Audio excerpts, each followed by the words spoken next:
Dios nos bendiga en esta tarde, hermanos y amigos que nos escuchan y que pueden ver esta transmisión. Vamos a estar discutiendo nuestra tercera escuela bíblica estudio de la carta de Pablo a los Romanos, donde vamos a estar discutiendo, si Dios nos permite, los versículos del 18 al 23 del primer capítulo. No hemos tenido nada de prisa, es demasiado importante esta información para nuestras vidas. Por esto Dios nos la dio. Si es que trataremos de estar pues en la sintonía con Dios para esta clase. Comenzamos con una oración. Padre del cielo, te damos gracias, Señor, porque en esta tarde tú nos permites, Padre del cielo, hablar de tu palabra. Esta palabra que me habla tanto a mí como le habla a los hermanos, como le habla a cualquiera que la escucha. Permite, Señor, que nuestros sentidos espirituales estén en sintonía contigo y nos permita, Señor, recibir de ti lo que tú tienes para nosotros. Para la gloria y honra de tu nombre, en el nombre de tu Hijo Jesús te lo pedimos, Señor. Amén. Y leemos los primeros, estos versículos del capítulo 1 de la carta de Pablo a los Romanos, versículos del 18 al 23. Son versículos muy serios, son versículos muy importantes. El que léalos, busca su Biblia y leamos: porque la ira de Dios se revela desde el cielo contra toda impiedad e injusticia de los hombres que detienen con injusticia la verdad. Porque lo que de Dios se conoce les es manifiesto, pues Dios se lo manifestó. Porque las cosas invisibles de Él, su eterno poder y deidad, se hacen claramente visibles desde la creación del mundo, siendo entendidas por medio de las cosas hechas, de modo que no tienen excusa, pues habiendo conocido a Dios, no le glorificaron como a Dios, ni le dieron gracias, sino que se envanecieron en sus razonamientos, y su necio corazón fue entenebrecido. Profesando ser sabios, se hicieron necios, y cambiaron la gloria del Dios incorruptible en semejanza de imagen de hombre corruptible, de aves, de cuadrúpedos y de reptiles. El primer versículo que nos habla en esta sección nos habla de la revelación de la ira de Dios. Dice el versículo: la ira de Dios se revela desde el cielo contra toda impiedad e injusticia de los hombres que detienen con injusticia la verdad. Es una revelación del pecado del hombre, empezando aquí con el versículo 18 y siguiendo hasta el capítulo 3, versículo 20, pero hoy solamente vamos a cubrir una parte, ¿verdad?, de esto. El hecho universal es que el hombre es pecador, no lo podemos negar, somos parte de la raza humana. Esto nos puede apuntar a que el mundo es culpable ante Dios, por lo tanto, todos necesitan justicia. En esta parte el apóstol Pablo no trató de comprobar que el hombre era pecador. Si tratamos de leer esta porción de esa manera, no comprenderá el verdadero sentido. Pablo simplemente expuso el hecho de que el hombre es pecador, y no solamente mostró que hay una revelación de la justicia de Dios, sino que también hay una revelación de la ira de Dios contra el pecado del género humano. La primera parte de este versículo dice: porque la ira de Dios se revela. Si queremos saber en verdad lo que realmente es la salvación, es necesario que sepamos cuán malo es el pecado, cuánto Dios abomina el pecado. El doctor Stifler dijo: el pecado es la medida de la salvación. Es que la ira de Dios es su sentimiento, más que su castigo por el pecado. Es su santa ira. La ira es la antítesis de la justicia. La frase se revela constituye la respuesta de Dios a quienes afirman que el Antiguo Testamento representa a un Dios de ira, mientras que el Nuevo Testamento presenta a un Dios de amor. Hay una revelación continua, tanto en el Antiguo como en el Nuevo Testamento, de la ira de Dios. En estos tiempos modernos se revela en nuestra sociedad contemporánea. Este es el desagrado constante e insistente de Dios ante la maldad. Él no cambia. Dios, querido hermano, es misericordioso, no porque es indulgente con el pecado, sino porque Cristo murió para ser pago por él. El Evangelio no ha cambiado la actitud de Dios hacia el pecado. El Evangelio ha hecho posible que Él acepte al pecador. El pecador debe tener o bien la justicia o tendrá la ira de Dios. Ambas se revelan desde el cielo. ¿Quiere usted saber cuán malo es el pecado? Mire los casos de varias enfermedades a nuestro alrededor. Si pensamos, ¿verdad?, desde hace mucho tiempo, el efecto de las enfermedades venéreas. Nadie puede evitar las consecuencias del pecado. El juicio de Dios es revelado desde el cielo contra todo pecado e impiedad. La impiedad es lo que está contra Dios. Es la negación del carácter de Dios, el desconocimiento de la existencia misma de Dios. Eso es pecado. La injusticia que aquí se menciona es contra el hombre y la impiedad es contra Dios. Ahora, ¿qué significa esto? Significa que la negación de la soberanía de Dios es la acción del alma. El hombre que bajo los efectos del alcohol sale a la autopista conduciendo de forma temeraria, violando todas las leyes de tráfico y mata a alguien, es injusto. Peca contra su prójimo. Otro ejemplo es el hombre que es falso en sus tratos comerciales, que también es injusto con su prójimo.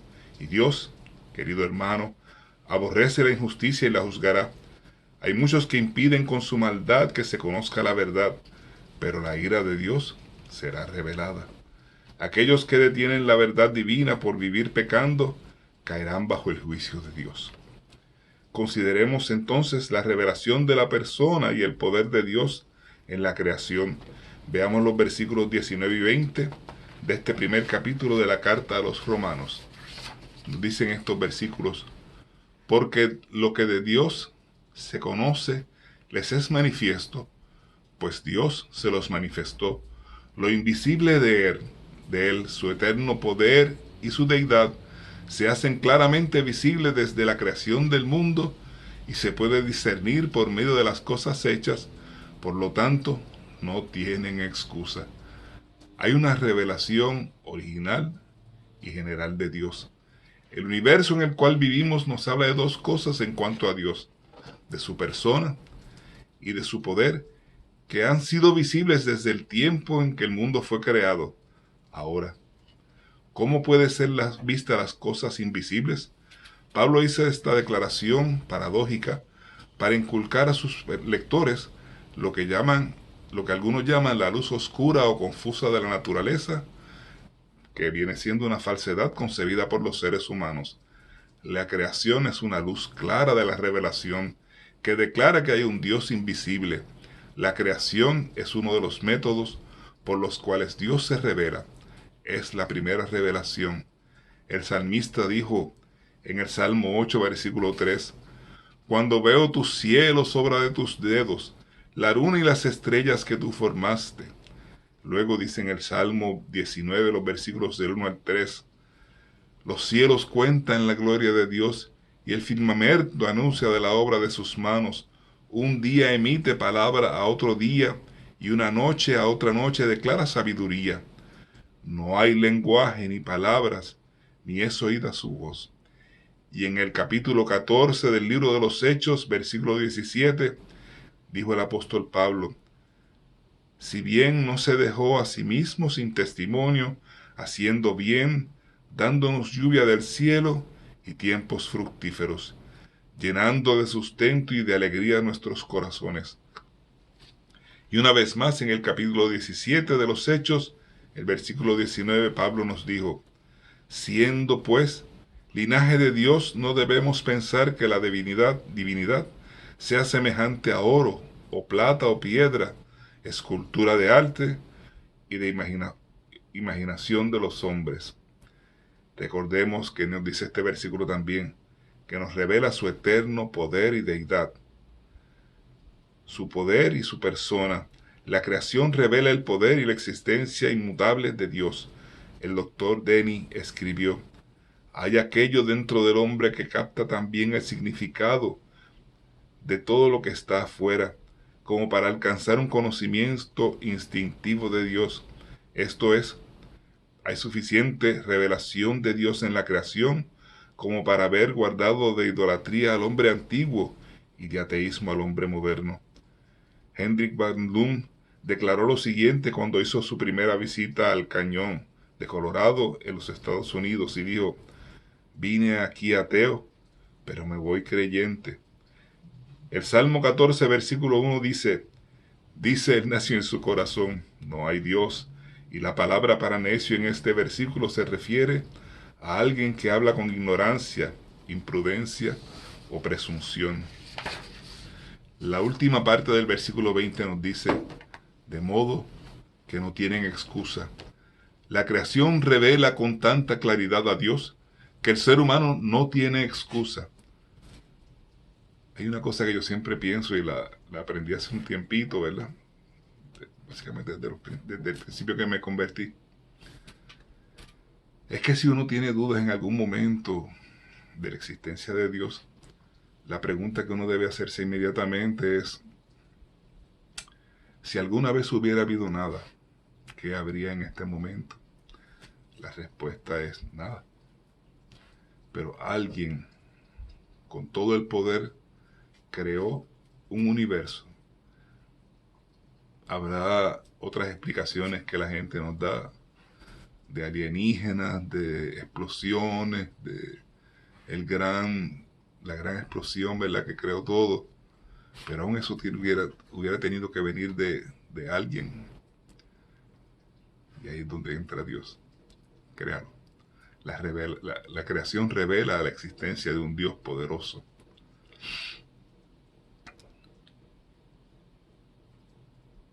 Esta parte de modo que no tienen excusa, nos revela la base histórica del pecado del hombre. No surgió debido a la ignorancia del hombre. Fue una rebelión voluntaria del hombre ante la luz clara de Dios. Hasta aquí Pablo nos ha dicho que hay una revelación general de Dios. La naturaleza tiene lo suficiente en ella como para que el hombre no se desvíe. La naturaleza revela que hay un Dios y que tiene poder. La revelación natural de Dios debe traer al hombre al lugar donde se doblegue ante su Creador.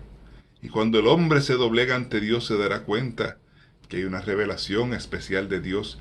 Y esta es la palabra de Dios, que revela que el Creador vino a la tierra, se hizo hombre, caminó en la debilidad de la humanidad y luego sufrió y murió en la cruz para revelar el amor de Dios. Querido hermano, usted no va a encontrar el amor de Dios en la naturaleza. ¿Quién no se siente absorto al contemplar la belleza del arco iris? Pero sin embargo, cuando junto a este arco iris sentimos la furia de una tormenta y de una tempestad sobre nosotros, no podemos sentarnos a contemplar la belleza de los colores del arco iris. La naturaleza no siempre es buena. La naturaleza puede ser muy cruel. En Puerto Rico lo conocemos, ¿verdad? Y todos los países del Caribe, todas las islitas del Caribe, que hemos sentido la furia de los huracanes, pues sabemos que la naturaleza no siempre es agradable. Si usted se detiene junto al cráter de un volcán, bastará solamente un paso para que entre a la eternidad, debido a la ley de la gravedad. Y el amor de Dios, amigo, querido hermano, no le interceptará en ninguna parte mientras usted cae. ¿Por qué? Porque el amor de Dios se revela únicamente en un lugar, y este es en la cruz de Cristo. Si usted puede convencerme de que Dios fue simplemente un espectador de este mundo y que todo lo que hizo fue crearlo para demostrar su gran poder, yo estaría dispuesto a volverle la espalda a Dios. Dios no es así. Pero Dios, querido hermano, no se detuvo en la creación del universo únicamente. Él nos reveló también su amor para con nosotros los pecadores. Este amor fue mostrado por Jesucristo cuando murió en la cruz, llevando en su propio cuerpo el pecado del género humano, Qué verdad más gloriosa es esta, aleluya. Hasta ahora Pablo nos habla en cuanto a aquellos que tenían una revelación natural y general de Dios. Los siguientes versículos nos describen cuál es entonces la respuesta del ser humano. Si usted lee cuidadosamente el texto, verá que se mencionan 7 pasos descendentes que la humanidad siguió desde el jardín del Edén. Leamos los versículos del 21 al 23. Pues habiendo conocido a Dios, no lo glorificaron como a Dios, ni le dieron gracias. Al contrario, se envanecieron en sus razonamientos y su necio corazón fue entenebrecido. Pretendiendo ser sabios, se hicieron necios y cambiaron la gloria del Dios incorruptible por imágenes de hombres corruptibles, de aves, de cuadrúpedos y de reptiles. Este pasaje contradice la teoría o la hipótesis de la evolución. El hombre no está avanzando ni física, ni moral, ni intelectualmente, y mucho menos espiritualmente. La tendencia del hombre es a seguir bajando.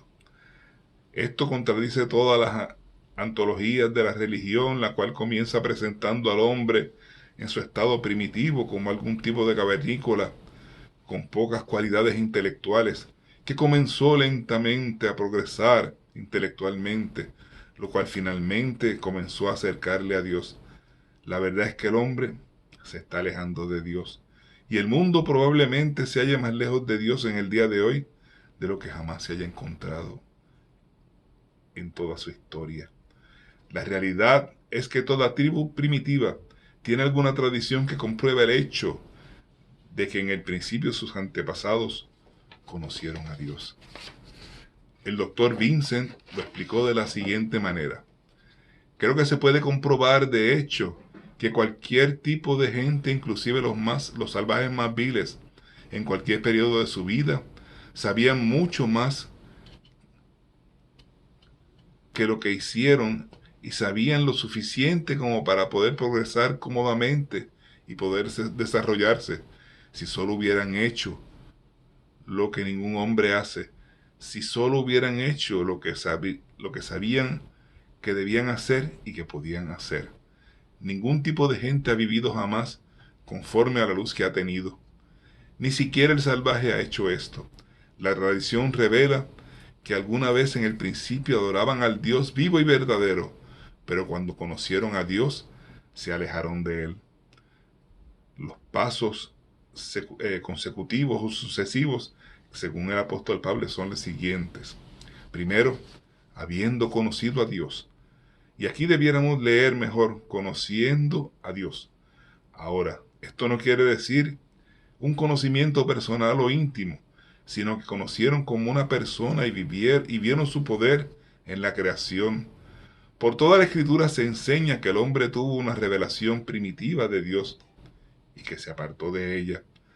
La caída del hombre en el huerto del Edén es la caída del conocimiento de Dios y de una comunión con Él.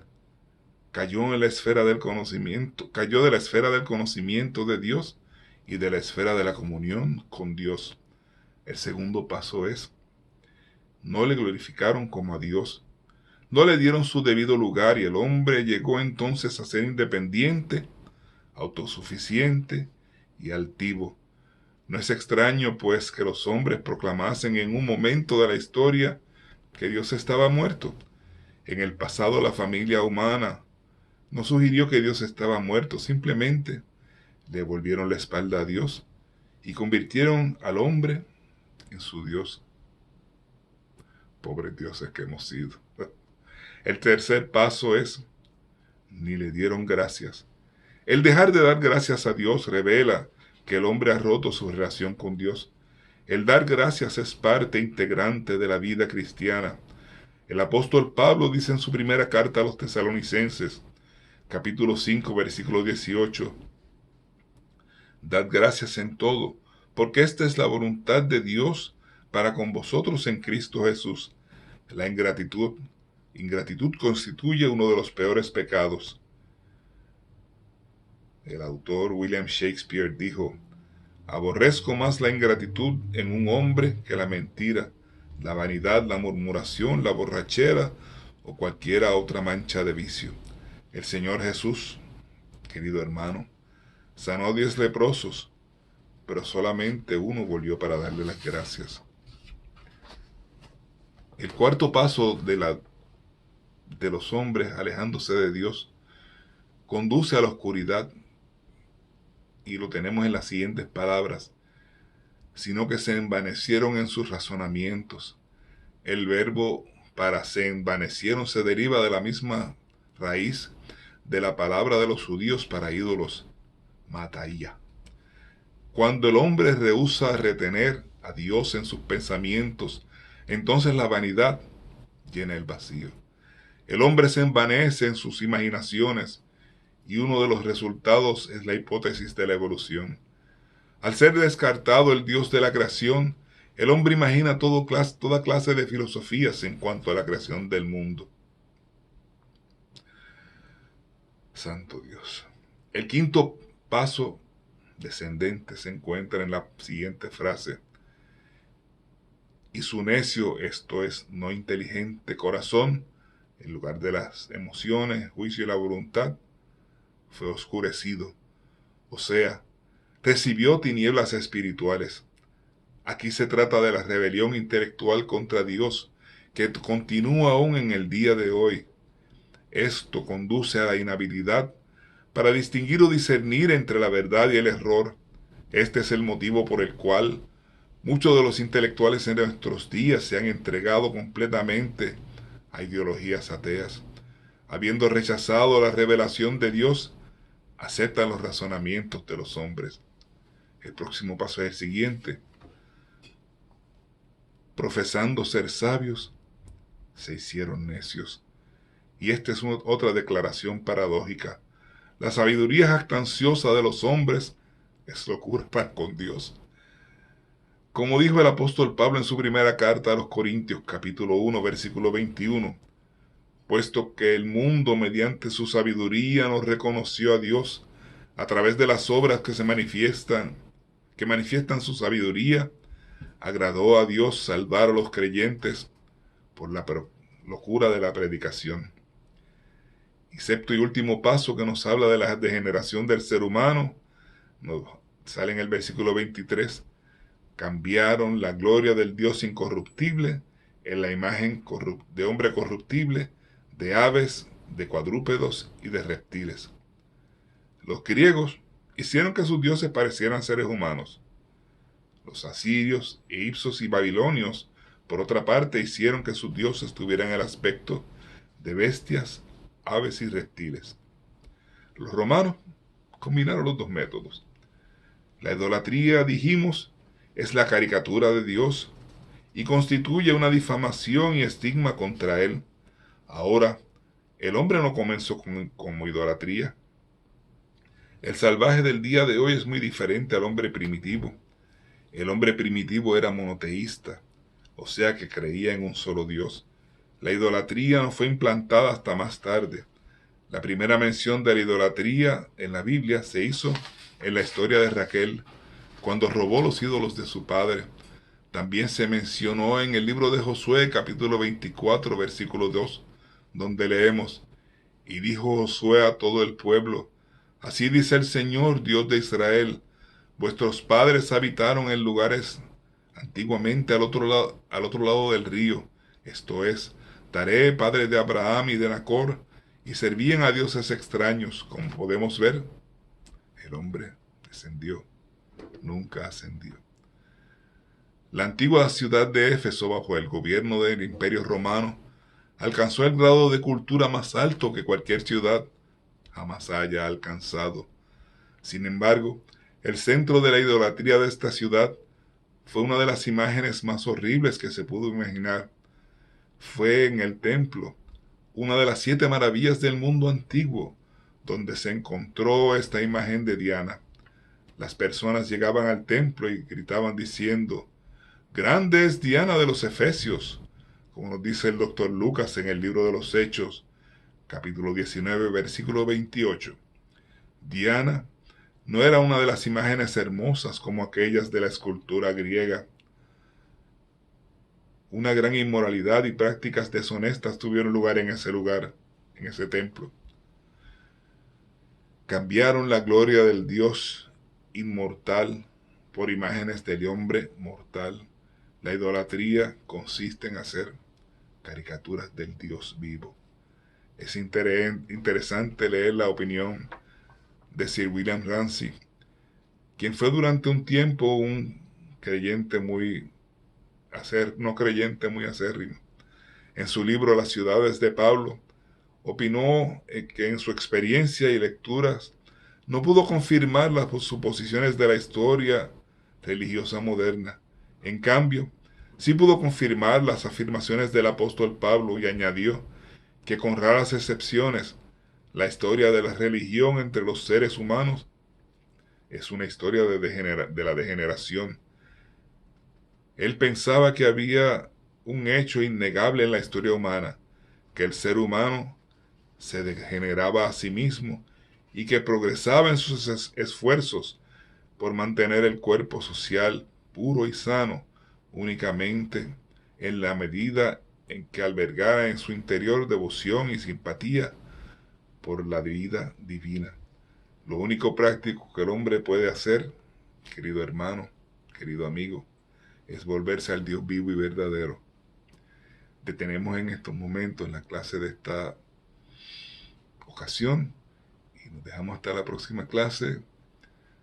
Continúe leyendo el libro de la carta a los romanos. No pierda esta oportunidad. En algunas próximas clases estaremos trabajando otros temas, pero por lo menos mi intención es que podamos seguir viendo estas clases de los romanos. Dios les bendiga.